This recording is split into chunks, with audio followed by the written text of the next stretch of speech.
This is not 0 cal. You don't like it? I don't know. I'm just kidding. Well, I need 0 cal, but yeah, Dude, it's 0 calories. What's going on here? Yeah, which one do you want? Fucking, I'm easy. No, This one tastes like a pina colada.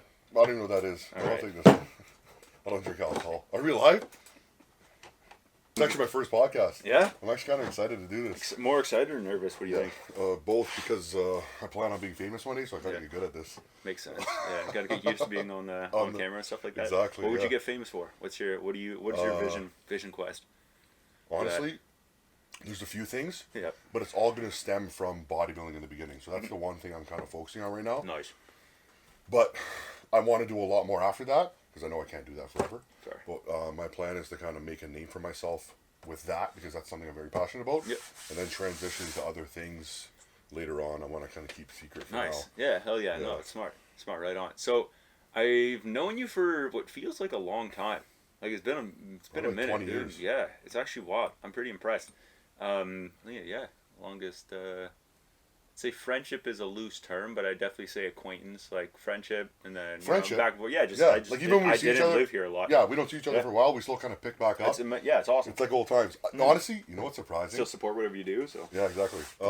What's surprising is I have a lot of friends from childhood that I like. Almost all of them I'm still good with. There's only one I got to say that I'm not really good with. Like maybe we're kind of awkward. Yeah. But out of everyone I know when I'm in my childhood, I'm still really good with. Oh shit, eh? Yeah, you know, some people like they grow out of friendships and they don't really be friends anymore. Yeah. I'm friends with everyone. But you've kind of like grown with everybody at the same rate. Yeah, so or even though we're all different, we still kind of respect each other and see each other. Interesting. Often, I like that. yeah. I like that, dude. Yeah. There's what I'm thinking about. Let's take it back so people can have a bit of context of how you grew up. So you or how we grew up or whatever. Yeah, I guess so. Eh? Like you weren't born in I was Canada, born yeah? here. Yeah. Yeah, born okay. here. So when did you, in terms of high school and leaving high school, let's fast forward to that then.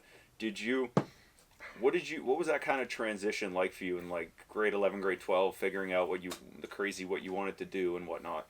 How'd you kind of decide what you wanted to do? Where I wanted to go, kind of thing? Yeah. I had no idea, to be honest. I had no idea. When it came to like that age, all I cared about was wanting to kind of be seen. Right. Because growing up, I was always a little different. I'm not gonna lie, I got bullied a bit growing up. Yeah. I don't want to say a lot, but the guys I'm friends with now, actually, a lot of them actually did kind of bully me growing up, which is kind of funny and ironic because now they wouldn't do anything to me. But yeah, so I didn't really know who I was, who I wanted to be. Right. So this is where bodybuilding came in because I honestly just was like, hey, like I felt insecure about myself. I didn't really fit in with everybody as much because I knew I was kind of funny, but I didn't have much confidence. I knew I can get along with people. I just didn't really feel like I fit in. Yeah. I was always seen as different because I was a European kid. My haircuts were like the soccer player haircut. Yeah. I wore the track suits at school, and I didn't really, whatever. Yeah. So, so I started kind of just, I had a friend, remember our Polish friend there? Oh, yeah. I don't want to give the name because, a bunch of things. Sure. I played soccer, and then he got really big. Yes. Yeah. Yeah, so he actually started getting pretty big. And I know what you're talking about. Now I do. So our parents are friends, and then I started going to the gym with him. Yeah. And then I was like, when I started going to the gym, I didn't know what I was doing. I didn't have a clue, right? I was probably the skinniest kid there. Right. And I was very skinny growing up, by the way, for people who don't know me. Wild, man. Yeah, like 150 pounds ago. Literally, actually, I was there last night. I was went to Laurentian last night. That's where I started working out. Yeah. We're going to go on. Let's go, baby. Let's go. I got to go back to this. Yeah, so, so what I want to do, why I did whatever. Yeah, I was insecure, and then I started going to the gym with him. And the reason I started going because I wanted to, like I said, fit in. I wanted to feel confident. I want people to stop like looking at me as like this weirdo loser kid kind of. Yeah. And I wanted girls. I'm not gonna lie. I wanted to get girls at the time because I'd see guys getting girls. I'm like, why are they getting them? Why can't I? So that's how working out started. I started going to the gym. And so and then grade 11, grade 12, I started getting a little bigger. I was always taller than everyone. Yeah. Started putting on a bit of muscle. Grade 11, grade 12. Nice. I got a little more, I'd say, popular, but I was still good with everybody. Sure. But people were starting to kind of notice me, you know what I mean? Yeah. And then in grade 12, when it came to like picking what I was going to do after high school, I had absolutely no idea, and I honestly didn't have much like ambition or drive to do much. Right. I don't know why. I just wanted to have fun. That was just me. I just wanted to have fun. I wanted to like go out. I wanted to chase girls. I probably shouldn't say it. Whatever. Yeah. I want to just, you know what I mean, like play sports, and just party. I thought just life was all about partying. And then fast forward to summer of grade 12, and it was my dad forced me to go to university. I got to be honest, he forced me to get a degree. So He's like, you got to get a degree. I didn't come to this country, whatever, whatever. You know the whole The spiel. whole immigrant speech. Yeah, exactly. So I ended up applying to Laurentian. I got in law and justice. Oh, interesting. But that summer, going into university is where one of my best friends ended up passing away. Oh, yeah. DJ. Yeah. He got hit by a drunk driver. Yeah. And so that's where my life just kind of transitioned and went off the rails for a little while. How did one of your best friends passing away affect you at that? Like, how do you cope, like, even just deal with that? Honestly, now I'm good. Yeah. But for a couple of years when that happened, that me and our close friend group didn't really notice the effect it made on us. Right. But it didn't put a big effect on us. Like we kind of all went off the rails. All we wanted to do was just party, have fun. We never really took time to sit back and think about what happened or like the trauma, like kind of work on the trauma that we got put through. Yeah. Say just bury it.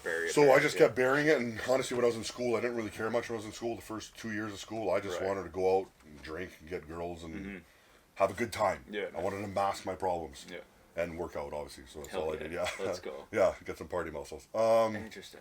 So I did that, and then so I didn't, like I said, I didn't really have a goal or like a kind of place I wanted to go. Like I didn't know what I was gonna do. Yeah. That was your question. Yeah, for sure. There's the thing that I'm always curious about, man. A lot of people have that. So I didn't know what I was gonna do. Yeah. And then now this is what I did, and this is where I'm going. And sometimes it mirrors or not mirrors. Sorry, it rhymes with what they decided to do, and then how they kind of fell into what they're doing now. But I'm curious because you graduated with a business degree, correct? Mm-hmm. So how did you make that shift from like law and justice to numbers were more my thing. Okay. When did you figure that out? My whole life. I was not someone who can. I never, to this day, it sounds bad, never read a book in my life. Fair enough. Yeah. I went to university and graduated. Yeah. I can talk a lot about what I think about school nowadays. Yeah, we can but I finished a degree without reading a book. Jeez. I went to class and listened to my profs, and I wrote my test, and I passed. Yeah.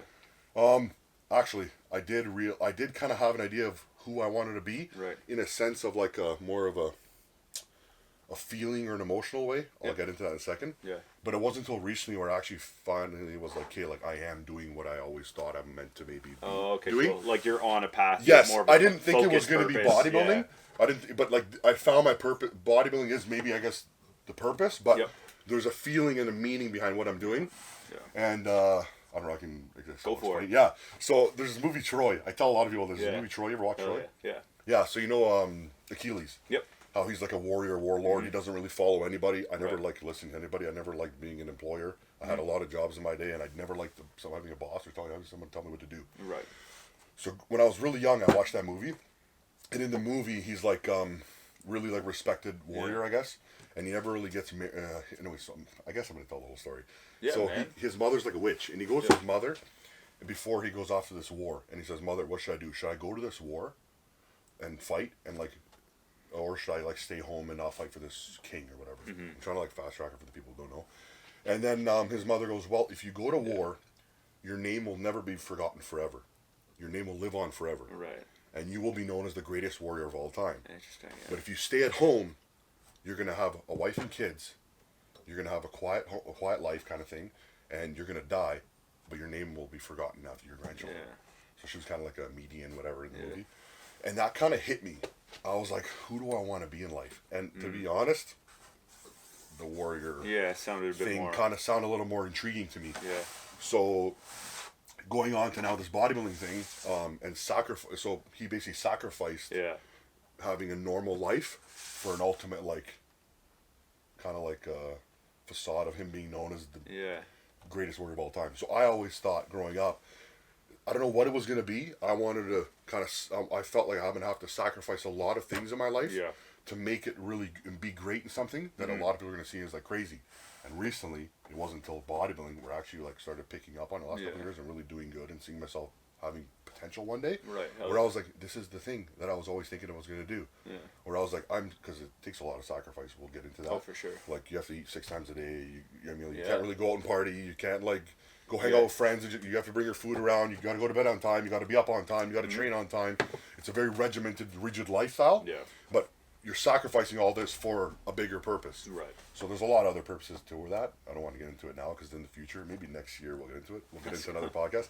But so that's where I got my idea of bodybuilding. And I kind of was like, I kind of found my purpose. Yeah. That's why I'm really gung-ho on it right now, and I'm giving it my all, and I'm sacrificing actually a lot of relationships.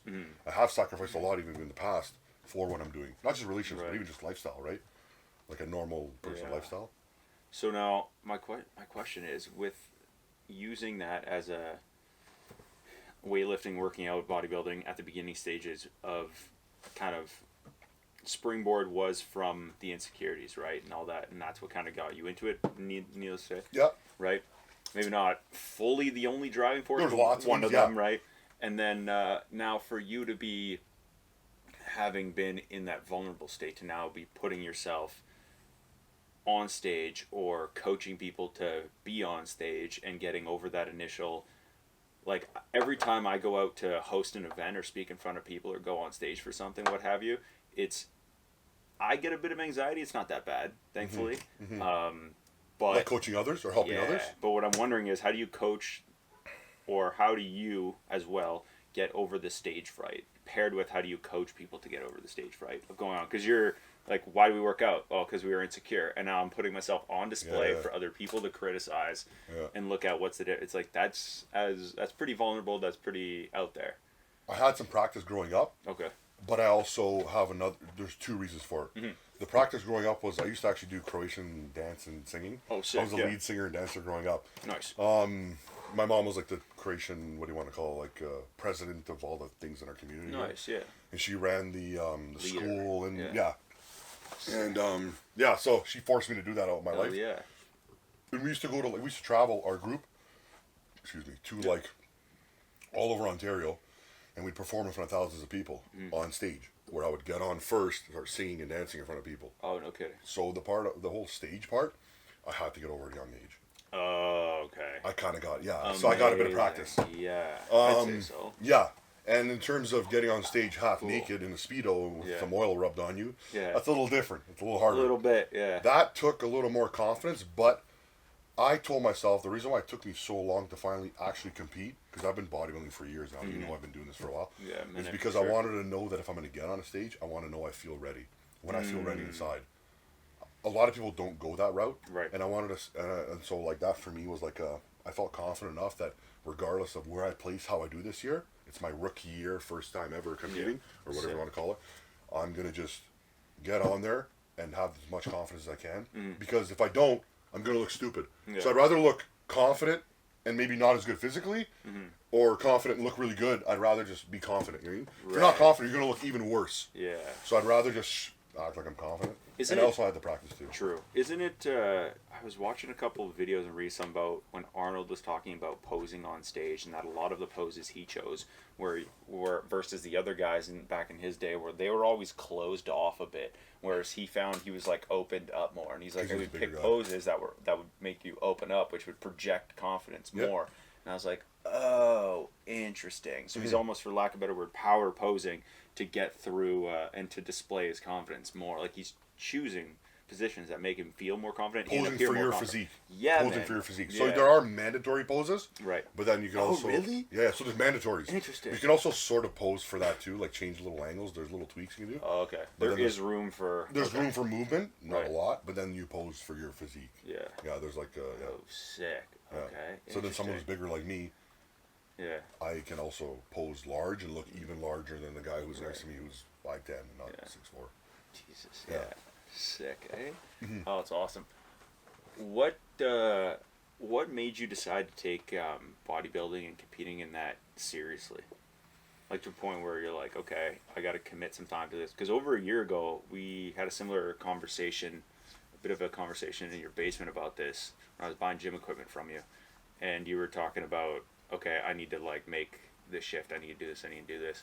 When did you decide? Like, was that close to when you decided, or did you decide a bit more and then you never really put it into? So during those party years of my post-high school university days, deep down I wanted to do it. Right. I just didn't have the discipline. Oh, okay, so you always knew. I had this feeling I wanted to do it because I was intrigued by it. Yeah, you could have an urge to do it for sure. But I just never had the discipline. So I didn't want to do it, like I said, till I was confident and ready. Yeah. And then also I wanted to do it. That confidence meant having the discipline and knowing I could stick to a diet for 10 weeks without going out. It first started with a month without drinking, and then 2 months without drinking, and then 2 months without a cheat meal, and then I just push myself. Yeah, just slowly. Till I can do a year of it. Interesting. Yeah, so I built myself that confidence up. I built that discipline up. I built the physique up. So it basically just took a lot of time. And for years, I was like kind of like in and out, half-ass in and out. Yeah. Like, you know what I mean? So it took me, honestly, like 6 years to really finally like say I'm going to do this. And also, financially speaking, like I said, I don't like being an employer. I'm not saying anything against it. Employee, sorry. I have no problem working for someone. I'm working right now. But in terms of like, if you ask me what I want to do with my life, I want to be my own boss. I want to be like, I don't care if I work every day, 24 hours a day. I know you can't, but I don't care to work long hours, long days. If it's something that's mine. Right, you enjoy it. I don't want to make somebody else money. You enjoy it for you. Exactly. I want to make myself that money, and then also be able to, and then with that, be able to give back. I'm not someone who's very selfish. I feel like people are very selfish nowadays. Yeah. So, or employers, or in general businesses, or we can get into that. No, I agree. So I agree for sure. Is that why you? That's why you picked business as a degree? Like honestly, because I thought it'd be easy to finish. I knew that I was doing it because like, you know what, maybe it'll help me with work. But I find nowadays school does not. Other than like an engineering degree, nursing degree, PhD, teaching. Yeah. If you're getting a PhD in whatever or becoming a doctor, you'll get a job. But you need the other stuff is like, you got to work your way up. And like I said, I don't want to get into a job where I have to work my way up and think that's going to be a career, because I don't want to have a career. I want my own career to be my own entrepreneurship and whatever I choose to do. It's a very old school type of way of thinking with you're going to do this, it's one thing, you're going to do career, and you can't off. Man, I hear family conversations and at my own house and then other people's houses and stuff like that, and they're like, what are you doing? Oh, well, you got to set yourself up for retirement. I'm like, retirement? What the hell are you talking about? That's 30 years away in your world. I'm like, if you're enjoying it, are you really retiring from it? You have to like hang your jersey up from doing something that means you can't do it anymore at a level you were always able to. It just seems silly to me, that concept. My take on that, I'm trying to be unbiased, a very unbiased opinion, is, and this is not putting anyone else down. Right. Not everybody's meant to be a leader. No. Not everybody's meant to be an entrepreneur. You're right. More people do better when it comes to, okay, do this work, go do it, and I'll pay you. Yeah. You know what I mean? Or go do this job. Yeah, some people prefer it. The majority of people on planet Earth are going to be better at following orders than they are going to be making orders or running a, you know what I mean? Yeah, so that's why I understand where that opinion comes from, because I've had that my whole life. I still get it. Right. I'm 20 years old. I don't have a career yet, which does bother me a bit, which is also why I said I got to push this bodybuilding thing, because I want to give it my all while I can. If I can't, I'm changing paths. I'm going to transition to something else. Yeah, like law enforcement. We'll see. Maybe like security for like firefighting. Maybe I'll be like the government security, prime minister security. Not for Trudeau. Cool. I'll let him go. Not for him. He can have a nice day. I don't want to say too much. No, you can get bent, dude. Yeah. I'm not a fan of that guy. Me neither. So that's why I say like I get where they're coming from, because for example, my grandparents, they came from overseas. Yeah. They had nothing else to do but to get a job, work. They had a good pension to be able to support their life. But nowadays, those same jobs don't really support families like they did back in the day, and not everyone has like. It's unfortunate for sure. And with technology, we have more opportunity to do other things. Oh yeah, we can see what's available, learn quicker speeds. Yeah, man. The amount you can learn and what you can pass on and how much more value you could take away and add to other people's lives is incredible. I can YouTube a video on how to change a part on a car, or go do some drywall, or go paint and put a roof on. Like you can just watch a video and learn it and do it. Whereas back in the day, you know, like I don't know, but not everyone has the will to do that. But you can just do what you want. But that will is what's going to separate like you said, the entrepreneurs versus the people who are just like okay with a job and just Actually, it's not even a bad thing. Just not everyone has that little fire switch in them that says like I want to do something different. Yeah. I want to be on this side of the world. I don't want to be doing this. Yeah. And not everyone succeeds either. True. That's what bothers me in my head, because I'm like, okay, like I know I think like this, but like I got a book for you. Okay. I got a book for you. I don't read books. I know. Yeah. So I'll tell you the cliff notes. Okay. So it's this book called E-Myth. Yeah. Right. And this book E-Myth by Michael E. Gerber or Robert E. Gerber, either way, semantics, but I think Michael E. Gerber. But doesn't matter. It's gonna drive me nuts not knowing though. But what it is it talks about 3 types of like people who run a business, right? You need to have all 3 of these for the business to be successful. You need to have an entrepreneur who's thinking about the future and thinking about building and thinking about like dreaming, right? And like creating. Inspired person is the entrepreneur. The visionary. Exactly. Yeah, the visionary, having the vision. that you need a manager, somebody that's structured, that's not thinking about that, but is not doing the work. The one that's structured, that's making the schedules, getting jobs, putting jobs into place, billing, invoicing, all that, right? So you have the manager, the entrepreneur, the manager, and you need the technician. You need somebody that's very good at doing the job, right? But a lot of times, and why the business this book says the majority of all businesses fail is because a lot of the times it's the technicians that they'll be in the shoes that you were in, where they're having these conversations with themselves where they're talking a lot about how, oh man, like I see my boss making all this money, he's not really doing much, I'm working for him, I'm doing all this, without me he wouldn't do anything. And then he's like forget it, I'm going to start my own business. And then all he's doing is just making himself self-employed because he doesn't realize, well, now I have to do all these things extra. I don't have to do this. Well, I can't get jobs, but I also need to, I don't know how to get jobs, but I also need to be doing the jobs. If I'm doing the jobs, it's like all you're doing is basically you're now creating a job for yourself, except you're taking on more, right? And so you can pay yourself a bit more, but you're also doing a lot more. Yeah. So it's a bit of the give and take, but I think that book, even if you find an audiobook way of doing it or consuming it, a lot of the knowledge in there talks about that being a primary driving force of having the 3 different types of people that, oh, they dream about this and they want to do this and they want to do this. But if you're the one doing the work all the time, you transitioning out, all you're doing is like a carpenter they use, right? If you're a carpenter, you're building all these amazing roofs and these buildings, and then it's, oh, I want to start my own business, but you still work in the same amount of hours in a day. You're just making a bit more. It's like, well, are you really running a business now? No, you're just collecting a little bit more, but now you're doing twice as more and you're more stressed because now your day-to-day paycheck relies on how much you do, right? Instead of like, I'll get paid the same whether I half-ass it tomorrow or not, right? Depending on how you look at it. So I really recommend this book, E-Myth, because it gives a lot of different examples, which is why I think it's important to read for anybody who's like, who reads or who's in books. But I got the gist of it. Yeah. That makes sense. Yeah, exactly, right. Yeah. And that's the whole thing. That's why they fail. That's how they look at it. And I found a lot of stuff like that. I'm like, oh, interesting. When you were in business school, did you have anything stand out that you learned that you remember, or is it just like, I want to get through this? Sounds really bad. Yeah. But like when it comes to school, man, honestly, from day one, I never thought of it. I wish I kind of did think of it as seriously as I would now if I did it again. It's just too late now to do it, and maybe it's not to some people, but it is for me. I just wanted to get through it, and I was always told like you're gonna maybe need this, this will be important, this whatever. Yeah. I didn't care. It went in one ear, out the other. And I do kind of regret that because I feel like I could have learned a good amount in university. At the same time, I didn't even agree with a lot of things we were learning in university because it was very skewed to one viewpoint. Let's say, like even though I was learning like things in business economics, whatever, finance stuff, but there were certain classes I was taking where like I was getting taught things that I'm like, I don't actually agree with that. Like certain like, let's call it like left wing ideas that they push in universities that I was not Can agreeing with. you think of one? It's actually been years now, but like an example one? I don't even. Yeah, I like those are interesting to me because I'm always curious on. I can get on it, but like it's even like for example, I'm gonna be honest. Like in class, I got in a debate with my professor. Nice. There is stats that show technically this, but you're gonna agree with me on this, where like women don't make as much as men on the in the same job. Right. I don't agree with that. In Canada. Sure. I'm gonna tell you why.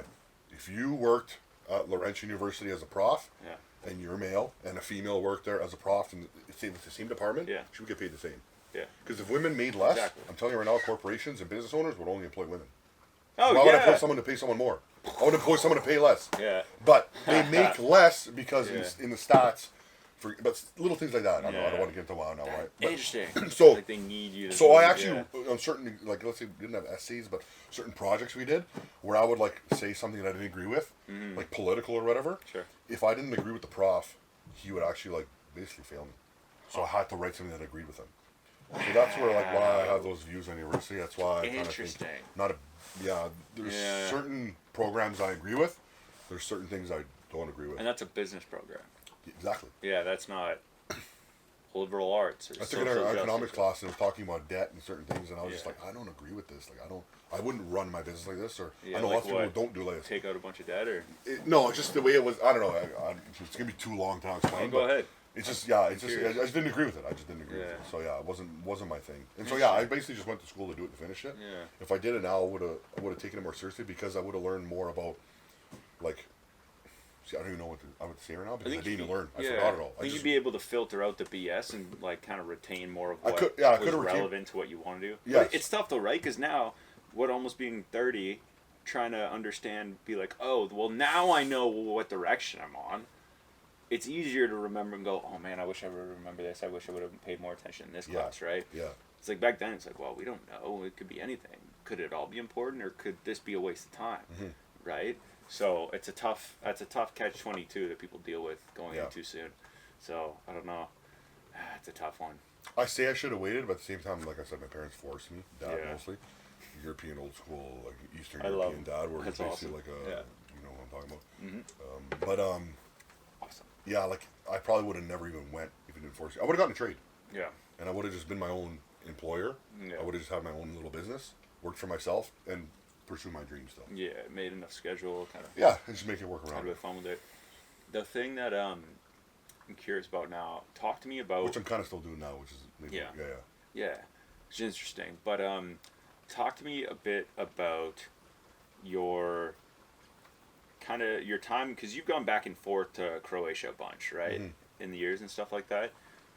What are some underrated things about Croatia that people might not know? Or Bosnia, for example? Yeah, or Bosnia. Because actually I lived in both. I stayed mostly in Herzegovina, which is the bottom part of Bosnia. Right. On the map, they don't show that here, because like politically it's not really seen as, it's all seen as one, but it's a whole political thing. What stood out? What was different? Yeah. The whole lifestyle, the whole everything, even the economic system, the social system, the political system, it's way different. They have like 3 governments there. I got a story for you. Okay. Well, yeah, you've been, right? Yeah. Yeah.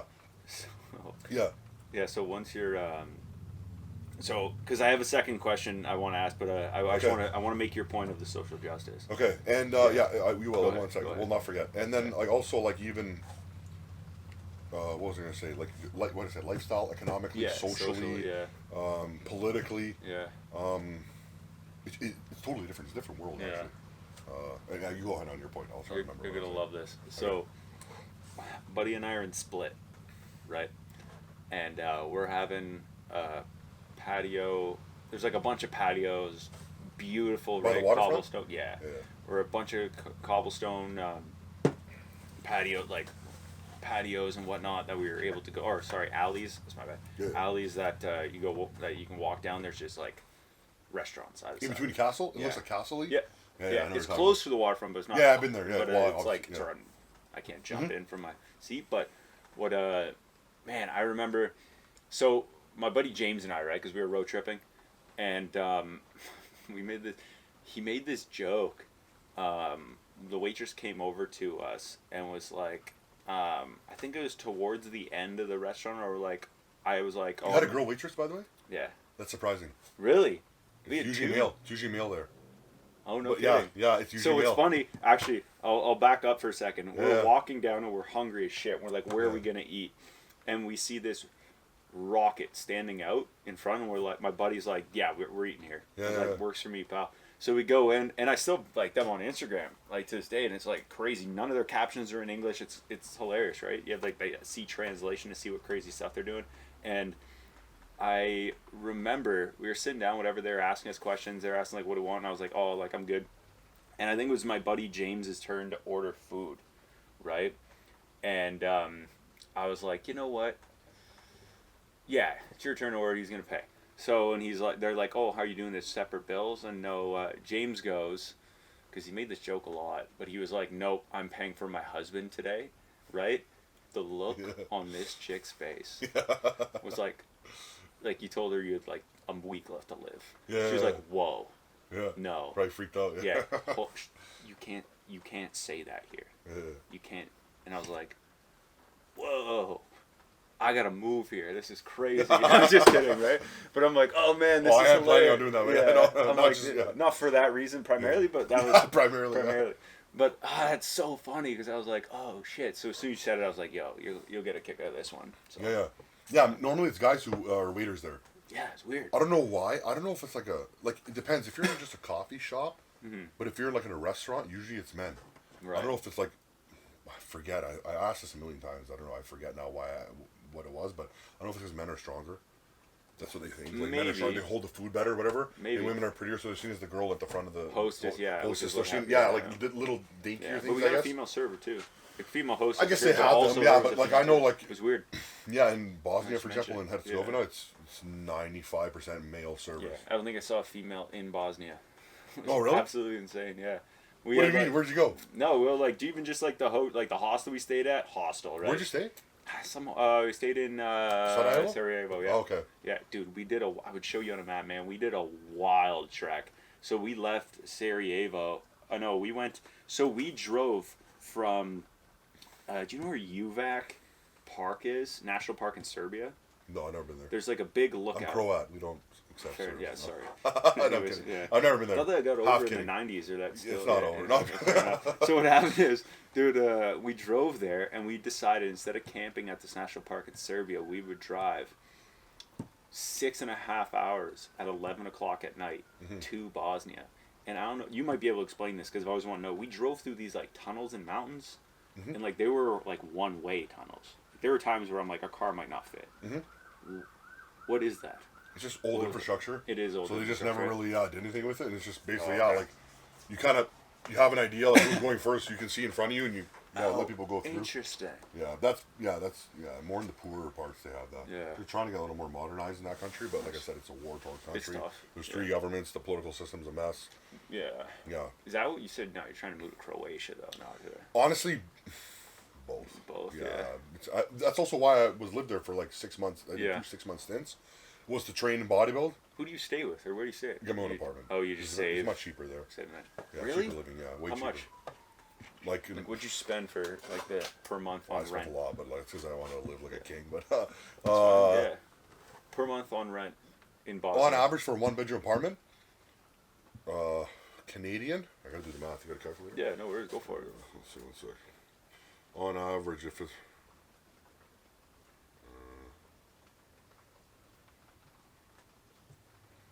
$420 a month for a 1-bedroom apartment with underground parking. Canadian. I did the conversion. Brother, man. Yeah, a lot cheaper. That's crazy. Yeah. Wow. Jeez. I'm paying 13 for this. Yeah. With the garage. I know, but still, yeah. But I got a sick deal. Yeah, I was gonna say that's actually not bad price. Not bad, right? Yeah, but the other thing is though their income is a lot lower than ours, right? Their average income is way lower. For them, it's like which is crazy. It's expensive, but not very expensive. It's just like kind of like in the it's like middle class, like it's a normal middle class. My buddy tipped her 20 euros. Our server. Yeah, and you don't tip in Bosnia really. Croatia only. It was in tip. Split. Yeah, it was only tourist tip. Yeah. Really? Yeah, it's not like a mandatory thing like here, because over there you pay your employee. And that's it. Your employee, like if you're an employer, if you own a restaurant, you pay your waitress her wage. You don't pay them a minimum wage to expect the customer to pay for his food and pay for his service. Right. You know what I mean? Yeah. You pay for your food, which comes with the service. The employer pays for the for the employee to have a better service. So per ratio, they're probably making more than servers here. Like per ratio, right? Like but obviously, also tourists pay them tips, so they actually do pretty good. She got real pissed when my buddy. She actually sent a long message being like, "This is like, how dare you send like 20 euros of a." She wasn't mad, but she was just like, "What the hell is that?" Maybe, or yeah, a little bit, like borderline, insulted a bit for sure about like, "Hey man, why the hell would you tip me 20 euros? You know, it's almost 30 bucks Canadian, right?" So she was just like flabbergasted, especially because she told us she was a dental hygienist. Wants to go over that, and we're like, "How much you make?" She's like, "Oh, about 20 grand being a dentist." I was like, "What? A year, huh?" Yeah, but like I said, their living standards are all very lower. Yeah, much lower. Which is interesting, but it seems like a lot. Do you think it'll ever become like westernized, modernized, whatever? Sadly, the reason why I want to move there is because I don't want it to. Right. But I'm going to be honest. Living there and really seeing it now, things are slowly changing all over the world. I'm not talking forever or China, whatever. Right. I'm talking about Eastern Europe and stuff. Yeah. Even there, it's changing. Yeah, and I can say that because I've been cultured my whole life. I've been raised by parents. Yeah, and every year you go back and forth. I speak the language. I'm fluent in the language. Everything. So actually the whole world is changing. It's becoming more and more. Like Croatia's a lot more understanding and opening now. Yeah. Bosnia definitely isn't, but they're not part of the EU. No. Which is also why I maybe would rather live there and maybe raise kids and have kids because have a normal upbringing. Yeah. Education Try to there get is a away lot from harder. A lot harder. Really? They learn way more. They're way smarter than we are. Like, way smarter. The only thing is they have nothing to do with it because the country is kind of a mess. Yeah, you're limited. I'm talking about Bosnia. Yeah. For sure, Croatia, even there, it's okay, but... Yeah. Croatia's part of the EU, right? Yes, Yeah, okay. they are now. Yeah. Like, fully. Even their dollar is now, like, EU. It Oh, used to be you can something use else. euros. And Now it's a euro. Yeah, you can use it forever. Yeah. I think, but. Yeah. Oh, interesting. Yeah, so they're... Okay. Yeah, like, what we learn in grade 12, they're Yeah. learning in grade 8, grade 7. In terms of math, science... Do you think they just have more, like, they do more, or they just, like, when they're in they school, spend more time they spend on a lot it? more, and they actually learn a lot more. Like, they know about the world a lot more. We don't really learn much. We kind of just hone in on the little topics and learn a bit about it, whereas they learn, like, everything about everything.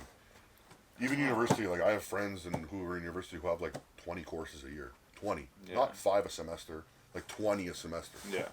Like, for 2 semesters. What does it take to live there? Like, why was 6 months as long as you can live there? Or like, No, I could have stayed longer. I just had to come back because I wanted to compete this time, and I had to get surgery on my head. I don't know. Yeah, they talk can't us. see. What happened? That's why he's sitting on Marco's sitting on this side of the table. I got my head sliced Giant- what open. happened? Machete? Yeah, so I got in a fight with this Russian gang in Bosnia. No, I wish. No, I was like, okay, yeah. maybe. Long story short, I got a haircut in Toronto like 2 years ago before COVID kind of opened up, and I went and paid cash. I had no proof of purchase. Paid cash. It was supposed to be open. I got a haircut like 2-3 days later. But it's like a normal hair salon anyway. It's yeah, like a barber yeah. shop, whatever. There's Yeah. people coming in and out, but it was kind of not supposed to be open. Yeah. And I wanted to get a haircut before things opened back up. And I ended up flaring up on my head, and then like a few days later, and it took me like 9 months to go see a dermatologist after that. So I didn't know what it was. It started growing. I had these growths growing on my head. Like 9 months passed, and What? You think just infected? Something was infected. He uses or what? it's a disease. I literally contracted a disease from a haircut. Something was on. Maybe you didn't clean something Yeah, properly. like and I got cross-contaminated. cross contamination, and this disease I got is from like an African disease that's very rare. What? Yeah, and that's when I finally found that out. It took 9 months to see the dermatologist. She set me up with some like pills to take for a few months. It didn't help. What? Then I had to go back. Then Of course pills didn't they got a biopsy, sent that see a specialist. So it took like a year and a half. Then finally, No. 2 years later, I got surgery. I had to cut it out. Yeah, Bruh. yeah, it was a mess. Jeez. Will it ever will Heal the from scarring it? stop and you'll grow hair back over It's there? not a or- guarantee, and there's not a guarantee that this will go away. Yeah. The upside is from this and from the side you can't see it. It's until you turn all the way this way, then I'm like, oh, okay, there it is. Yeah, Fucking crazy, man. Whoa. brutal. I know, bad luck. Yeah, So I and couldn't you train. can't- I no. couldn't train for like And 6 you can't weeks. sue them. Yeah, I can't do nothing. Yeah. Maybe you wouldn't, but I mean, I would have if I I'd could be have. pretty I pissed. would have I'd be 100%. pretty No, I pissed. would have. Yeah, would've- you like I yeah. would've been upset You with this. screwed me up for life because this might be something that's stuck with me for life. It becomes autoimmune. There's a bunch about What? yeah. So 2 and a bit There's months ago I no got surgery, and yeah, brutal. Now, how long did the doctors recommend you not train for post-surgery? He said till it's fully healed, but Yeah. it's not fully healed. So how long would fully heal? A couple be? months. Okay, so let's call it 3 months, 2 to 3. 4 max. Gotcha. I'm thinking Yeah. it's been Call two it like and a a half. season, right? Yeah. It's been like 2.5 months. Jeez, eh? Yeah. And you're like, forget it, man. No, it was 6 weeks. I couldn't handle it. Yeah. You're like, Doc, I'm gonna run through a wall. Yeah, but If it was I actually can. the worst pain in my life too. Really? Yeah. Oh, the surgery or like the The surgery, the Just after the stuff. surgery, even now I'm still or dealing with before? it. Yeah. Yeah. Fuck, man. Like when I would bend over, my head would like fill up with blood because I had to rip my whole scalp open Whoa. and like reattach whatever they cut out and reattach the head over. Yeah. I had like 100 What? staples, 40 stitches. Brutal. Oh my goodness. I talk about it nonchalantly. People are kind of like scared about it, but I can imagine. Yeah, the visual might be a bit upsetting to softer people, but yours truly Yeah, whatever. doesn't have that issue. I look like I got in a fight with a fucking Yeah. chainsaw, honestly. I was believing you. You could have strung us all along, and I've been like, "Oh, cool. Tell us more about the Bosnian game." I have said a few Yeah. like fake lies to people, yeah, and then yeah. In terms of training and stuff, you've decided to switch into coaching now. Yeah, or not switch in, but like also do it. Do you find how did that come about? Because you're you have clients already that were like everybody was reaching out to you, or Yeah, so I've had a lot of people reach out to me the last couple of years. Yeah. And I've had a lot of injuries over the last couple of years and a lot of setbacks, which taught me how to train smarter. Right. And I've always coached myself. So I've learned a lot on like nutrition, training, supplementation. I've done a lot of like my own research, which people have realized and seen over the years, and like obviously probably I guess trusted me and wanted my advice. I've given advice to a lot of people. I've given free plans to a lot of people, and it's worked. So over time, through word of mouth, people have seen like the transformations or whatever, and they're like, "Hey, like you should start coaching." And it wasn't until like last year. She's actually my first client. Her name's Christy Valentine. Shout out to her. She was the first person who came up to me and said, "You want to coach me for a show?" Oh, no kidding. She hadn't trained for a year. She'd been out of the gym for a year, and she was like, "I want to do a show in like I don't know, like 3 months or 14 weeks." Oh, right on. Yeah. She was not in great shape. So I was like, "Fuck, this is gonna be tough. Like, you want to do a show? You have to get like lean. You have to get for a show. Oh yeah. And you haven't trained in a while. Like, you haven't dieted in a while. Yeah. So that was actually really fun." Because I got to see her transform, and it actually ended up being really good. It worked out really well. Amazing, she looked her best ever. And she was healthy. Like she competed in the past. Wow, yeah. She looked her best ever. That's crazy. Without even training for a year. Oh, that's awesome. So that kind of gave me confidence through going, okay, like, why am I like holding back on this? I have something. I know stuff. Yeah. It's just like I've always been kind of hesitant. Because like, I don't know, there's a lot of judgment around. You know how it is, even with starting a podcast or making videos and whatever. You're scared of what people are going to think. And when I saw that outcome, I kind of like kept going with it. A few people came up to me and I kept doing it. I was like, you know what, I'm just going to go openly and say, like, yeah, I'm starting coaching and this is what I want to do. It's another means of income. So something I'm passionate about, something I care about, and it's another means of income. For sure. So I'm not going to lie. So like, it's a win-win. It's something I actually care about, and it's something I can make a living off of hopefully one day. Yeah, 1000%. Yeah. So this is, we were talking a bit before we started rolling here about the, excuse me, about how me mentioning memories from upbringing, not so much upbringing for me, but memories from when we were younger. It could literally even be less than like just over 12, like about 12 years ago, I'd say. So this is how I knew you were going to be, like, why I was very happy that when I discovered and you posted and shared a lot about that you're like transitioning into like, now I'm going to also be coaching people. Like, I'm accepting clients, I'm going to take it seriously, and I'm going to apply myself to getting other people better, while also in turn like helping myself get better, right? So I remember this vividly. You had just started to like, well, you like we were friends, and then you ended up like went to different high schools. But I remember in grade, I think it was like second year or something, there was a lot of like after high school. Yeah, something like that, or even no, sorry, like in our 20s, early 20s. No, like late teens, dude. Yeah, like you had started to work out, and you were getting.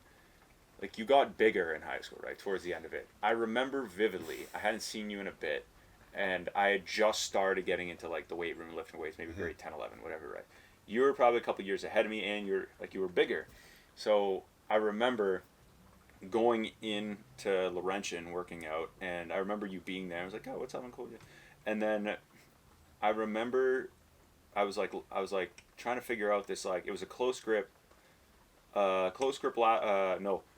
It was a lat pull down. I remember this. It was a lat pull down, and I remember, and then there was like a close grip row as well. And I remember doing it, and I remember I was like messing something up or whatever, but you came by, you gave me feedback, you kind of coached the rest of the set, which is like 2 or 3 after. Yeah. And I was like, man, like, I was like, fuck, I want to get, and you're like, how much do you weigh? And I was like, oh, like about 165, 155 at the time. And I was like moving 110, 105 or one, and you're like, keep doing this in a couple weeks, like in a couple months or 6 months, you'll be here. And then, if you keep doing, you keep progressing, you keep pushing hard, you'll be here. And it was really, and I was like, oh, he has something here. And I remember that vividly because a lot of people are very competitive when it comes to weight room. And like somebody's like, we're the same age. You had every reason to be like a dickhead about it, right? You're like, I'm doing it, but you saw, I don't know what it was, but you just weren't a douche about it. You're like, oh, I'm just, hey man, this is like, you were so secure in what you were in the advice you were sharing to me at the time, and I remember it. And what happened is, a lot of people have why they don't like going into the gym. Their fear is it's intimidating, right? Bigger people, stronger people. It's like, the alpha people of the species, what have you. So you go in, you see people like you, and you see like a bit intimidating, whatever. It's like, oh, he's lifting heavier, and I'm gonna go. And I'm like, well, he was just on that machine. Am I good enough to lift on that machine with him? So that's what people think, right? Whether all that was what I was thinking at the time, it doesn't matter. I've been there. Right? Exactly. So which is why I thought it was interesting. But if they walk into the gym for their first time, my point is coming where they say, if you would have treated me differently there, that might have turned me off from going into the weight room in general. But it didn't. It was like every time I was like, oh, I feel good here. Oh, I feel good here. And then I associated bigger, stronger people with like in the gym specifically with like, they're some of the better people. Everybody's in a good mood there, right? Everybody's like, yeah, you know, they want to help. It's your therapy session. Yeah, man, right? Yeah. It's your therapy Everyone session. there's to get better. Right? No one's there to get worse. Bigger, we all terrified. have problems. We're all going there to get better. Yeah, bro. So seeing all we all that have demons was cool. in our head or whatever, man, insecurities, fucking all the above, right? Yeah. And so I'm thinking back to that, and I was like, as soon as I saw you share that you wanted to coach and you were doing more of that, and you were like, you had clients you were taking on more, I was like, you know what? He's got something here. So I was like, I wanted to tell you that because I was like, you made me feel good being in the gym, like about being in the gym, and kind of gave me hope that there was like I could progress to that because like, man, I'm 145, 155. I'm like, oh, you were hitting like you were pulling 185 or something like that at the time, whatever it was, and I was like, Mark, man, like he's lifting something that's his size. I'm like, well, I'm not lifting something my head, like my weight. So I ended up getting to that and passing that. Now every time I would go to that gym, or every time I would think of that, or I would do that exercise, I'm like, you know what, yeah, I fucking got this, man. Got this, man. So thank you for that. And then it's also it was also like an interesting memory. I was like, you know, I remember vividly him not being a dickhead about it. So, a lot of people think that us big guys are big, mean, whatever. Trust me, there are a lot of them out there. But majority of them aren't. Majority of them are big because they have something inside that like they're hiding, so they get bigger to cope with hearing. Right. Yeah, I've dealt with a lot of that. I'm not trying to say I'm very insecure now. Still, like I always have. We all have things we're negative about ourselves about whatever you want to say it. Yep. But yeah, like everyone, most people who work out and do this stuff are honestly probably the nicest people. Yeah. Oh, interesting, eh? So I really could appreciate that. And what do you have to say though to people that might be like need that nudge to go in the gym? Like, why is it so important to be healthy or get in good shape right now more than ever? It's honestly more mental than physical. Right. Physical is very important, but I think if you fix the mental, everything else will kind of like follow through with it, follow suit. It's mental because like what were you were saying? What's the advice I would give for someone like to go in the gym? Yeah, people are like they need to do it and they don't understand quite the urgency. But they might be intimidated or afraid to start. How would you kind of coach them through that? There's a lot of benefits through it because like when you do something on your own, and you see progression from work that you put in on your own, it motivates you because it makes you feel like you're able to do something. Usually people like. When they start something, they fail. They kind of like they kind of like lose interest. But when you do this on your own and you progress, that confidence you build in the gym also goes into like your life, and all the things you do in life. So I don't know. That's good. I'm kind of forgetting where I was going to go with this. No, it's all right. There's a lot to understand. What is advice I would give someone? What were you saying? Yeah, like just if people don't understand, talk to me about the importance of needing to start. Like getting in shape and getting healthy. There's a lot of people, dude. Everywhere I go, everybody's unhealthy. I don't.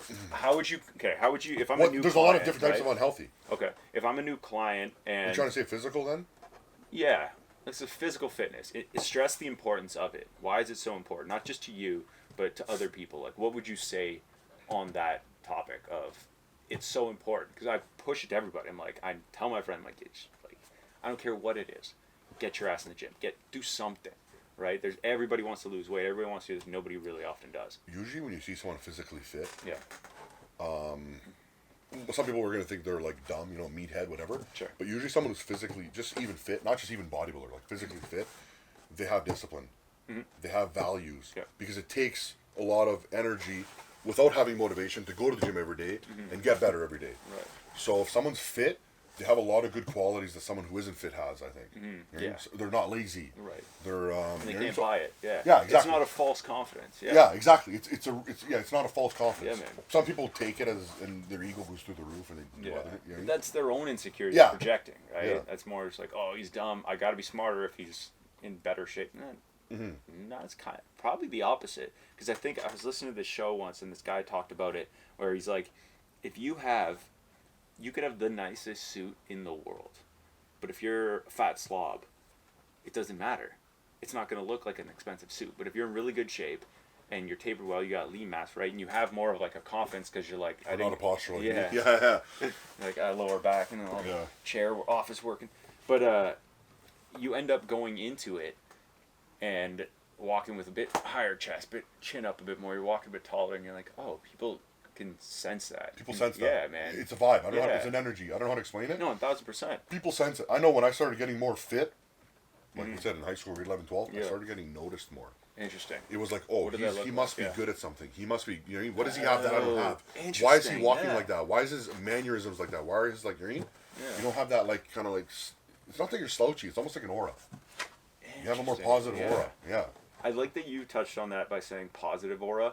Like, it's definitely, you can't be, dude, I find if I can't go more than a day without some form of like physical aggressive activity? And I mean I'm a bit different, but I mean you like fighting physical, too. I would if I didn't do this, I'd be fighting too. Yeah, right. So because I like physical aggression. Yeah, because you just went down for your buddy's kickboxing fight, eh? Yeah. It was exhibition match, so it didn't really count as like a win or lose. Yeah, but I mean, that's, you got kicked in the head and punched in the face, right? Yeah. So then it's a fight, right? Yeah, sick. I've been in a few of those. Yeah, dude, they suck. Yeah. But they're awesome and they suck. But there's Buddy did well. Like, would you say he got the better of his opponent or no?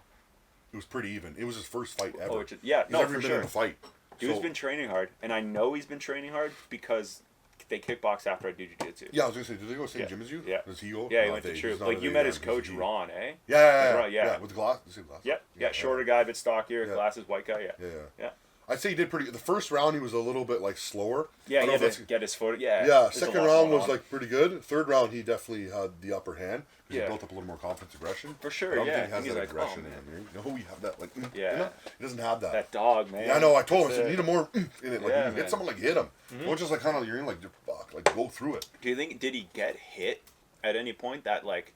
He got punched in the face like 2 or 3 times. I was like, well, he got hit good. He's gonna feel that. Yeah, but perfect. So after those, usually one of two things will find happen. Usually somebody will be like, "Nah, I'm all right." They pull back or they push. Or it's push. That's what fight or flight is, right? Yeah. Did you say he started pushing? That was the third round. Okay. He got hit twice or 3 times. That's where he's like, enough.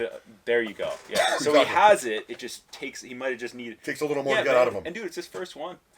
You got to shake it out, man. Like every time. Yeah. That's awesome though, and I know because he goes hard. That's cool. He's always there. Like every Tuesday, Thursday, at least when I see him. Yeah. So I'm like, sick. He wanted me to help him drop weight, but he was not disciplined enough to not eat. So I was like, yeah.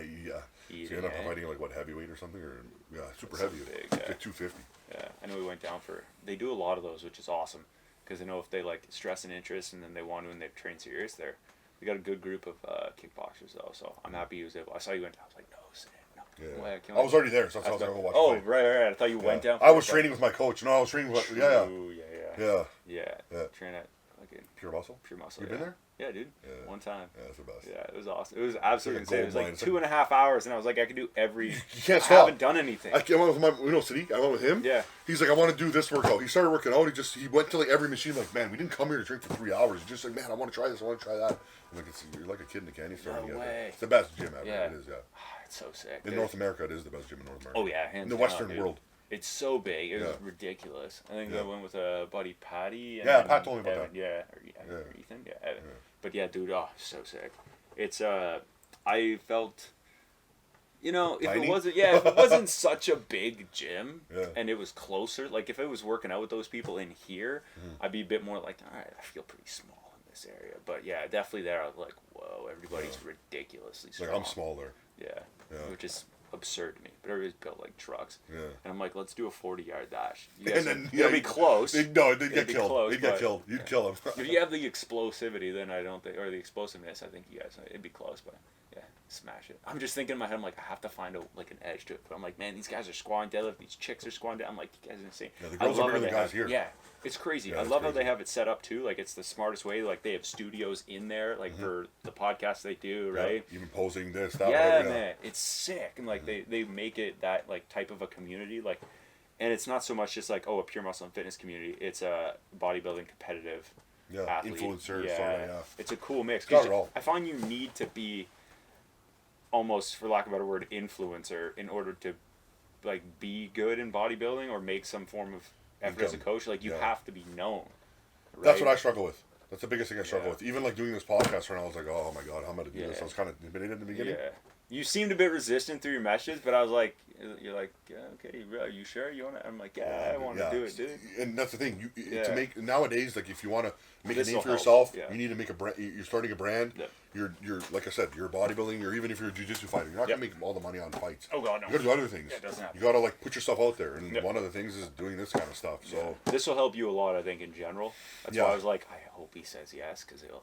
Like worst case, it helps you get a bunch of cool videos that are like good talking points as well for you and stuff like that. Packaged differently, more notoriety as well. But I think what's cool is you do a lot of. I have some people I need you to follow after, but you might already.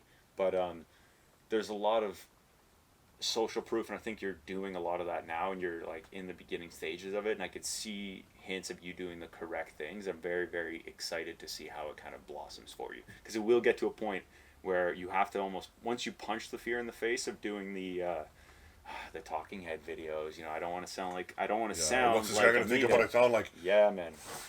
Yeah. Which, before we say anything, I want you to write this down. Yeah.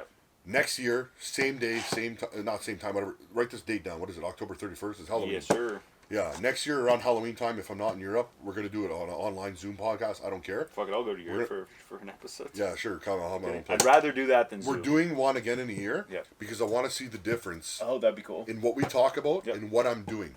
So at the end of this, I know this is your podcast. Yeah, I love it. Let me run the show for a second. I'm in, dude. Yeah, because we're going to have this. So give people so this is why I want to do this. In 1 year, I want to know the difference in what I'm going to say, what I'm going to do. Yep. We're not done, by the way. This is not the ending. Of course not. I want to say what I want to do, my goals, and what I want to get done by the end of the year. And we're going to see in 1 year if I did that, and we're going to talk about the mistakes I've made, and I'll be honest about it. Yeah, you'll be in Europe. If I'm not, I'll be here. Yeah. Yeah. I want you to be, I have a reason to go there. Yeah, no, actually, if I'm honest to God, if things go well financially, by this time I'll probably actually be there. Is it saving up? So not just not financially. Live the 6 months? Is that kind of the idea? No, it's if I'm making an income online enough to live on my own. It's just like self-sustainable, where I don't have to actually have a job or help my dad or do property management, which is what I also do. Do a bunch of things, right? So, and you know that, but our fans here don't. So that's something while I was coming here, I was like, we got to write that down because I want that to be like that'll drive me. I'm very competitive. I'll check in every couple months or every month or so and be like, yo, man, or you'll keep at it, or any videos this month? Yeah, well, you'll see, I'll post them. Yeah, I already have 3 ready to go. I'll be like, dude, where are they? Yeah, so that's something I want to do because I want to see the difference in a year. And then even with you in a podcast in a year, how about that? Cool. Let's have some goals. It'll be cool to see. Yeah, and I'm competitive, so if you're doing good, I want to do whatever, It'll force me to stay consistent because it's like every now and then what I'll do is I'll get side jobs, right, outside of my general income, and I'll do side work, and then say I'll make like $2,500 or $1,500. I'll take whatever I'll pay off the job, and I'll take 50%, invest it, and then like I'll use a little bit to buy like gear, like say new camera from another job, or I'll buy a new gun from another, like for the money I'll get another job. But it's like I'll buy new mics, buy the curtain with new mics, curtain, different audio setup, and equipment and gear, just so I can slowly like add that, right, and slowly progress that. Because the thing is very, very important, I think a lot of people miss, is using that money. And I think my dad does this well, where it's like his extra work, side work, just funds like the hobbies.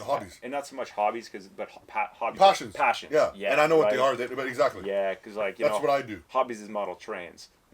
Passions is like... Passions. My, like, like your drive to coach to coach and to compete in bodybuilding, like be a professional, like and I think people need to study in bodybuilding. They need to study Chris Bumstead a lot, just because he talked about it, where it's like, what do you make to win? Like, you've seen the clip where he talks about winning Mr. Olympia, like you only really win like 50-60 grand or something.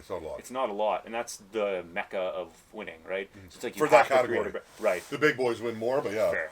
You have to create but like, for how much you have to do, for how much food costs and everything, like it's not quite that much. Expensive. No, it's expensive, So it's like you need to create a brand, you need to create some form of things. Like everything, like I have a couple things in the works of things that I'm looking to do. I'm just having to build those brands. I have things that are starting that you'll see on like YouTube that I'm doing and stuff, and be like, oh, why is he doing this a bit more? Why is he doing these videos? Oh, they're doing well. Okay, why? It's like, well, I want it to funnel to like everything funnels into itself. and then everything is just like, now it's just, who are you? What are you known for? What do you enjoy doing? How do you add value? Yeah. And if you can find those and like the how you add value, I think it's just gonna skyrocket. So yeah, as long as it's the whole talking head videos. I have a couple friends that are also in like not so much bodybuilding space, but they're in the like health and fitness. I'll say, because they're more in the health, but they're in the health field and they know they have to do talking head videos because people need to connect with your personality. They need to know who you are, right? But you want to have a reason for them to like hire you or whatever. Exactly. Yeah. And the thing with you too, I was thinking about it in the beginning of this episode, was you have a powerful voice when you speak, right? You're a powerful presence. Use it. Yeah. Right? Like, use it more, right? A lot of people will like write a bunch of stuff on a video that nobody cares. Speak to the camera. Yeah. Right? Talk from the heart. Yeah, and like have it for you, like have it not so much just head. Here, it's like you're missing like all your upper body feature. Dude, shoot from your belly button up. Talk like this. Be like, hey, like here up. That's what I see. Boom. Right captions in the middle, whatever, and then boom, go. And just super easy, super simple, and you can just fly on that. Like, use your powerful voice, use your powerful presence, like project that confidence, and then people will see that and be like, oh, I want to be confident like him. I want to be big and strong like him. I want to learn from him, and then. It's crazy because in person, if you ask me certain questions, I'll say them very confidently and with a lot of like passion and like whatever you want to call it, like oomph in them. Yeah. But when I speak on camera, you're almost hesitant. You're like second guessing what you're gonna say, which is a goal of mine for next year when I'm doing these videos or even a podcast. I'm doing pretty good on here, I think. Yeah. But the goal is I want to be able to like speak to the camera and not think I'm crazy talking to myself. Right. Because that's kind of how I feel. No, and I'm like second guessing. Did I say that right? Did that come out right? When I talk to somebody normally, I don't second guess what I'm saying. I just say it. You know what I mean? That's something that a lot of people actually, I think, take for granted. It's a lot harder than people think. Yep. Speaking on camera. Oh, it's crazy. It's easier when it's to your side and you don't see it, but it's a lot harder when it's in your face. And you're like, hey, like everyone's gonna see my face, my feature, how I'm gonna say this. It's nerve wracking, but I'm getting over it, and that's one of the goals for next year is to be very natural and not have to do 20 takes, just to be able to do it once. Yeah. That's man, it's fun to do. But also, there's a couple. I'll send you a couple videos. You might have seen it, but I'll send you one video about this guy. Like, I followed this guy for a bit because I had this coach on, this online fitness trainer on, for combat athletes. Yeah. And he's doing like really well. And he told me the two guys I'm like, he's like, you should follow these guys. These are my mentors in space. And I was like, okay, cool. They're both from Kelowna or in Kelowna, and I'm like checking out their stuff. And then one of them is like 6 tips on how to like get over like the fear of camera, like how to make that a bit easier for you. One is like they'll put like camera eye level, so it's like easier, you're talking right at the camera's eye level instead of like this or like that, or it's awkward. It's right? Natural. Yeah, man, exactly. Face to face with someone. You're talking to someone right eye level, and makes it perfect. That's a bit easier. And then there's some other stuff that they mentioned, I can't quite remember, but I'll fire you the video after. But there's a bunch of stuff like that. But if you were to pick, because I'm curious, top 5 exercises that everybody should be doing, that might be your... actually, no. Top 5 exercises that if you had to do for the rest of your life, it would be these 5. Okay, if I wasn't into bodybuilding, I just wanted to be fit. Yeah. Number 1, chin up. Push up or bench press, meaning you're pressing something in front of you. Okay. You're pressing above you, so shoulder press. Yeah. A squat and a deadlift. Because you're lifting off the floor, picking things up and putting them down. Bench, squat, deadlift, and shoulder press. Shoulder press. And chin up. The big 4 compounds. Chin up, bench, squat, deadlift, and what did I say? Bench, squat, shoulder press. Shoulder press, yeah, overhead press. You're getting every muscle involved with all that. Everything's being worked. Amazing. Yeah, I like those. Them cute. It's practical. Yeah. Yeah. Man, interesting. Do you have kind of, let's say, to conclude, or anything you wanted to mention that you think somebody who maybe wanted to get into bodybuilding or wanted to get into fitness, what would you recommend? Like, any advice for them, or any stories, or any like piece of advice or tip for them, for people? So what I would tell myself, when I started, what I should have done is stop worrying about what people think. It's hard when it's not a normal thing. Right. So your family's always going to judge you for eating all the time, or you're getting too much muscle, or whatever. No matter what you're doing. Yeah. Everyone's going to, point the finger. Especially people the closest to you, because those are the ones that can tell you what they think. Yeah. They're used to just telling you what they think all the time. I would build up discipline a lot sooner in my life. I would have been, that's something I didn't really think of. And how to do that, honestly, Right. is doing the things you don't want to do on purpose.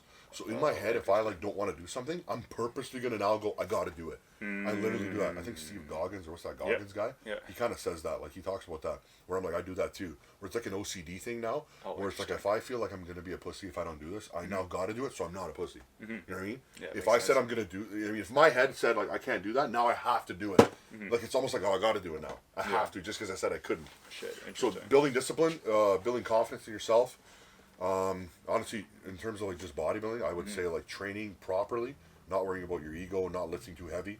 I think a lot of people just like worry about the numbers and the weight. That doesn't really matter because, like, to be honest, I used to be stronger before, and I was much smaller, and now I'm much bigger, and I'm lifting similar or less, sometimes more, but I wouldn't worry about the weight.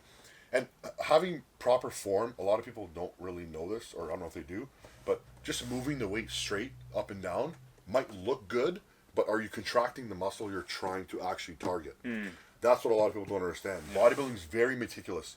Right. Like someone can look like they're benching properly, but they're not even engaging their chest. Weird. Someone can look like they're doing a bicep curl, but they're actually using more of their forearm and more momentum to pull in their shoulder rather than their bicep. There's a lot, there's a lot to it. Like It's a lot more detailed than. a lot more detail. So something I should have done is focus more on just like lifting properly and feeling the weight in that particular muscle I'm trying to target, rather than just get it from point A to point B where it looks good. Right. Going slow doesn't just mean you're just gonna hit your bicep. You gotta not just go slow, but also feel it, like get into it, and like change certain angles or ways like you move the weight. That's another one. Diet, nutrition is bigger than a lot of people think. Really? How much would you say is like actual fitness in the gym, and how much would you say is nutrition? In bodybuilding, it's 100% on all, because they're all very, it's makes 100% sense. diet, it's 100% training, because you're trying to be the best at something. Okay, There's yeah, no makes 20% sense. here or there. Yeah, fair enough. But in terms of like an average person, diet's the biggest thing. Or just someone who's trying to be fit. Well, Yeah, or at okay, least sorry. not. Training is number one. Right. You got to bust your ass in the gym. You're not gonna. yeah. Your body's not gonna change without busting your ass Right. in a good way. You can eat good food, but you're not gonna look unreal if you don't train hard. Training's number one, but diet is number two. But diet's very close. They're very like next to each other. Honestly, nutrition's very important. A lot of people don't eat good food anymore. You know myself, like food's very processed nowadays. People terrible. go out to eat all the time. No one cooks for themselves. People don't even know how to cook anymore. Good food doesn't taste as good. That's because we don't know how to cook good. Yeah. How come my grandma, my mom, when they cooked good homemade food, it tasted good? Yeah, it's and amazing. no one was fatting out back in the day, and everyone was pretty fit. Yeah. And we ate way more, actually. I heard a study that humans, or us, Yeah. humans, whatever, we ate more, like, I don't know how many years ago, and we're less obese than we are now. We're eating less in terms of volume, maybe, of food. Yeah. But the food we're eating is more calorie dense, but it's shittier food. Do you know I ate the other week like 7 Twix bars? Because like this woman In a had, day or in a no, minute? like right at the In a time. sitting? I grabbed Oh, okay. them all and just mucked them, and I was like a bit hungry. Not only did I feel like shit, I like couldn't eat much food the rest of the day. Like it filled me up. It jacked your stomach It wasn't up. good. Yeah, Yeah. I was like, man, I Screws up your want to stomach. eat. I'm like, fuck, now I can't eat lunch. And then I timed it, but then I messed up because then I ate right before I went to the gym, and then I was like, shit. Instead of eating at my lunchtime, which is like my usual lunch is like between 1 and 2. Yeah. I'll try to eat because then it digests by the time I get to the gym at 5:30. Yeah. But right, so I kind of just divide it that way instead of early breakfast, lunch around noon, and then it's, now I'm hungry by the time. No, I need to be relaxed, right? So it was a lot of, I see a lot of that. So that's to your point, though. Meal timing and proper nutrition. And also in terms of the bodybuilding thing, and maybe even training, I don't know if you guys do this with a contact sport, what you eat before training will affect your training. 1000%. Just like if you had 7 Twix bars, you're going to feel like a fat shit. 1000%. If you had, I know everyone says chicken and rice, but if you had chicken and rice, you're not going to feel like a slug when you go train an hour later. It settles it's relaxed in your stomach. It digests properly because it's real food, and your body knows, your stomach acid actually knows what to do with it. When it digests junk food, it's like, what am I doing with this? Am I sending it to the fat cell? Am I sending it to the muscle cell? Or am I going to poo it out? Yeah, it's not. Whereas when you eat It's usually chicken, option it three, knows what it's going to do with it. You know what I mean? Interesting. Yeah, because what I'll do is like I'll just have a bunch of eggs for lunch, which is like I had 4 eggs today, and then I'll probably have after the gym like 2 pounds of ground beef. You know, it's funny. My breakfast is 4 eggs, chicken, cream of rice, which is like oatmeal if people don't know, banana and blueberries. 4 eggs and chicken, like 100 grams of chicken, which is like basically almost a You're breast. insane. That's my breakfast. Yeah. I've had 4 meals today. You're insane. I just ate before I got here. 4:30. Like Yeah, what I've had 4,000 calories already today. Actually, yeah. 4 Is meals. that the key to like getting big, like you just have to proper nutrition and eating good quality food, and a lot of it frequently throughout the day, as much as you can. I've built up to this, but like obviously you build up to it over time. Yeah. Yeah. Jesus, Food's the biggest thing. So bodybuilding, that's another thing I didn't do back in the day, is eat properly. I find like when I would go out and stuff, it would mess up my sleep schedule. It would mess up my food schedule. Your training schedule. I'd eat McDonald's every day after. We all did the McDonald's post training for years. Yeah, when it used to be $2 a burger. Now it's like fucking 10. 10. Yeah, for a Big Mac. So eating good food is the biggest thing too for bodybuilding. A lot of guys don't prioritize nutrition as much as they should because it's hard. Have you stopped drinking? I've drank, yeah. Since COVID like started, 2020, roughly. 19, I've drank a handful of times. And I don't drink like a beer. I don't do that. If I'm drinking, I'm at a wedding, I'm getting loaded, I'm having a good time. Or I'm at a New Year's party or It's Halloween. not just like your average Thursday. Never again in my life will I do that. No and I know kidding. I'll never do it again. Not just because like it's like even a religious thing, spiritual thing, or whatever. I just don't like it. I don't like not being in control of my mind. Whoa. Yeah, that's not my thing. I find like a lot of people lose control. Is that your favorite part about it, or like what's the best thing that's happened? Like as a result of being, like cutting back drinking to just basically 5 in the last 5 years? Mental clarity, mental stability. Yeah. Let's say drinking and other substances. I'm gonna be a little less no blunt weed on that one. Yeah. But like weed and other things when you party, not doing that has really affected me in a positive way. And cutting it cold turkey, immensely, huge. Yeah. It's actually like I actually get grossed out when I see that stuff. Yeah, like obviously, like I said, there's a time and place if you're getting married or like something very special. Weddings are like fun celebration events. But it's got to be like, let's say if you were getting married, I'd drink at your wedding. Hell yeah. I wouldn't drink at random person's wedding. I wouldn't. Yeah. Yeah. No kidding. It affects you too much. I find me like, especially with training and bodybuilding and just in general mental state. Yeah. I know what it's like to have like a depressive mind, anxiety. I mean, whatever.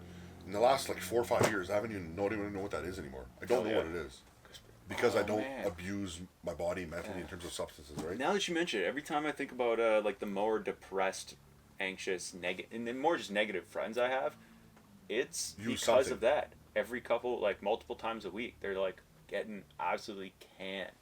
And then they're up late, they drink late. It's terrible. You're losing control of your actual mental state. Yeah, man. Your dopamine levels are off. Why Everything's are you off. depressed? Yeah. Like, because you're not sleeping properly. Like you said, all your levels eating are shitty off. food, you feel like shit. Yeah. If you actually eat good quality food, Crazy, man. you can make it taste good. I don't care what anybody says. And if you don't drink for hard often, and you actually like don't abuse narcotics, let's call them, Yeah. you can live pretty mentally and physically healthy like for a long time. It actually doesn't take that No much. such thing as anxiety or depression when you do it. At least for me, I don't even know what it is. Yeah. It's been years. I can't even tell you what it feels like. I know what it feels like to be a little nervous before a podcast, but that's about it. Yeah, and that's good nerves. Yeah, that's good. That's a natural nerve. That's good anxious. Not an unnatural. Like, why am I anxious when I'm sitting here and feeling like anxious for nothing? It's like, probably because I need alcohol. Yeah. Yeah, or probably because I did something 2 days ago that I didn't realize. Now I'm off, not doing what I'm supposed to be doing with my life, and I'm like not doing what I should be doing, and then it kind of trickles into having mental issues. I don't know. That's another topic I can talk about for days. But Interesting. I think that's very important.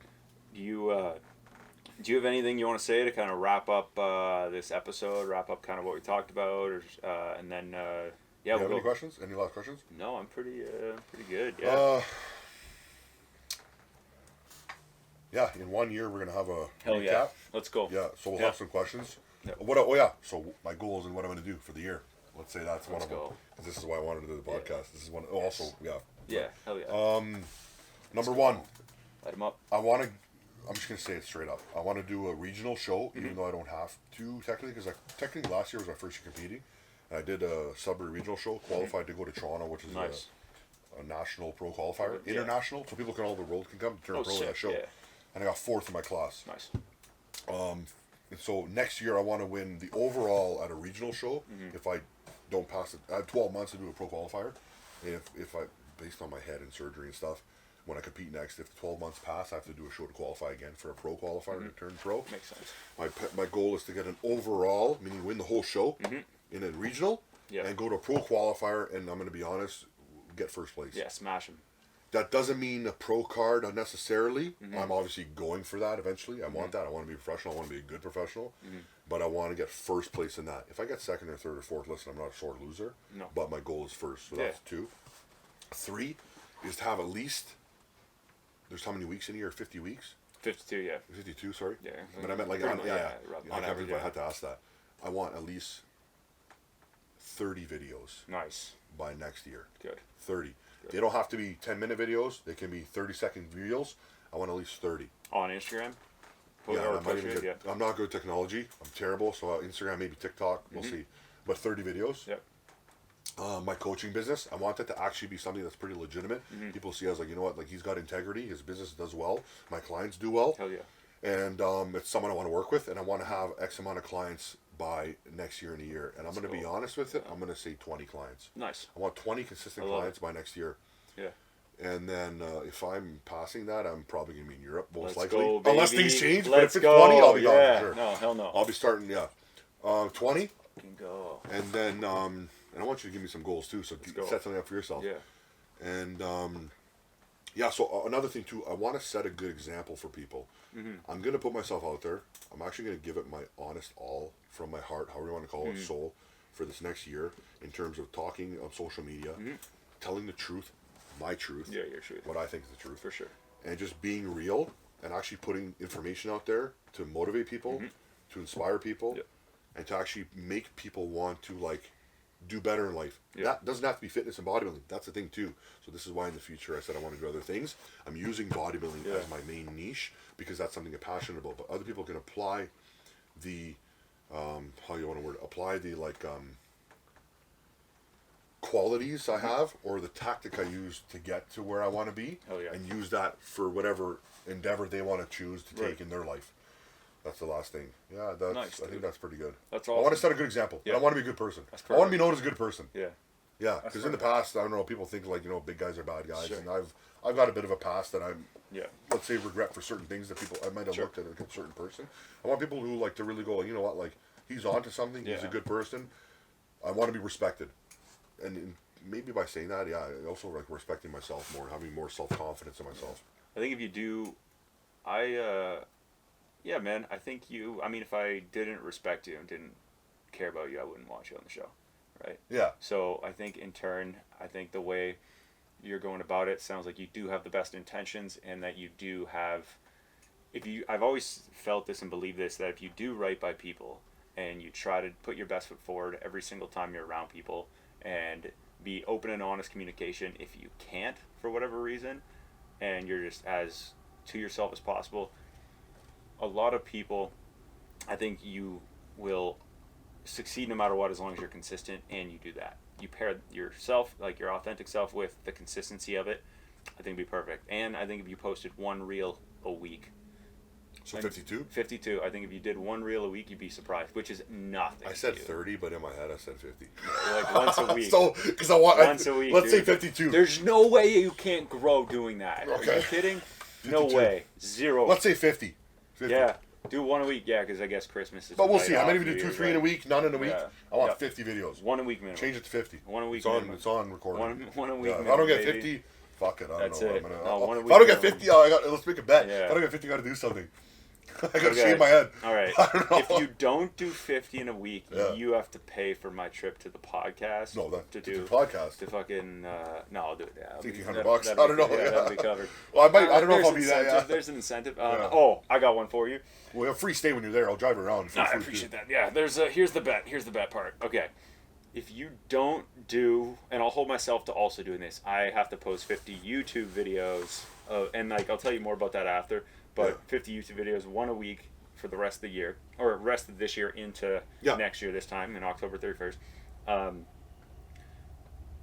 The winner, you have to do 1,000 the loser has to do 1,000 push-ups, but in increments of 50 at any point.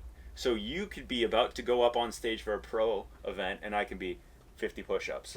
And because you lost the bet, you have to do 50 push-ups. So you're basically at the helm, or at the helm of me or you, whoever loses. Or basically, it's basically an accountability buddy on this one, right? You gotta get because we're both gonna do it. Yeah. But it's like in sets of 50. So it's like, hey Marco, oh, you're about to get up on stage for this. Oh, you're about to 50 push-ups. You lost the bet, remember? And you're like, oh man, I wish I would have just posted one video that week.